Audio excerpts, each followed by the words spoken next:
The lead author of a report that helped persuade President Trump to take the coronavirus outbreak more seriously says he now has symptoms of COVID-19, the disease caused by the virus, and is self-isolating.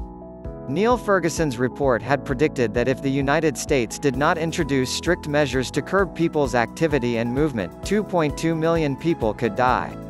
Shortly after the report's publication, the U.S. government introduced sweeping guidance encouraging people to limit their contact with others by working from home, homeschooling children, and avoiding gatherings of more than 10 people.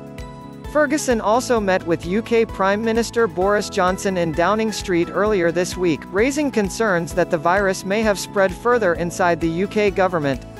Visit Business Insider's homepage for more stories. The lead author of an alarming report credited with helping to persuade President Donald Trump to change course and take the coronavirus outbreak more seriously says he is now self-isolating after displaying symptoms of COVID-19, the disease caused by the virus. Neil Ferguson, an infectious disease expert at Imperial College London, said he developed a cough on Tuesday but felt fine, then developed a fever during the night. Developed a slight dry but persistent cough yesterday and self-isolated even though I felt fine, he tweeted on Wednesday. Then developed high fever at 4 a.m. today. There is a lot of COVID-19 in Westminster. Ferguson also said that he met UK Prime Minister Boris Johnson in Downing Street earlier this week and that there was a slight risk that he infected someone there. Asked by BBC Radio 4's Today programme on Wednesday where he thought he might have contracted the virus, he replied, "I've been in so many meetings in the last few weeks, and a number of my colleagues from other universities who've been advising government in those meetings have also developed symptoms. The number of coronavirus cases has increased faster in London than in the rest of the UK. As of Wednesday, Westminster had 58 cases, more than most other boroughs."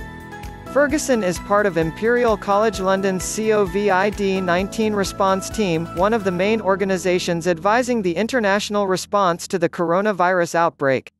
The team published a paper on Monday estimating that if the United States did not introduce strict measures to curb people's activity and movement, 2.2 million people could die.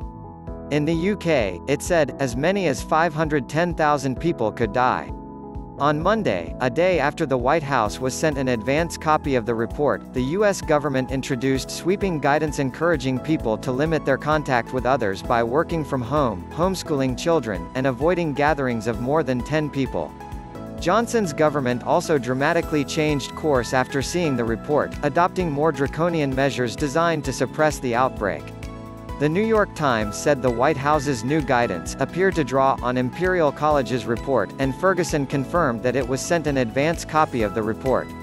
The White House task force received it late Sunday afternoon, CDC yesterday, Ferguson told CNN on Tuesday.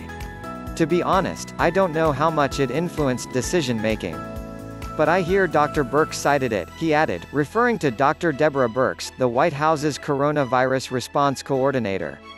"We will be having a much more detailed discussion with the task force tomorrow morning."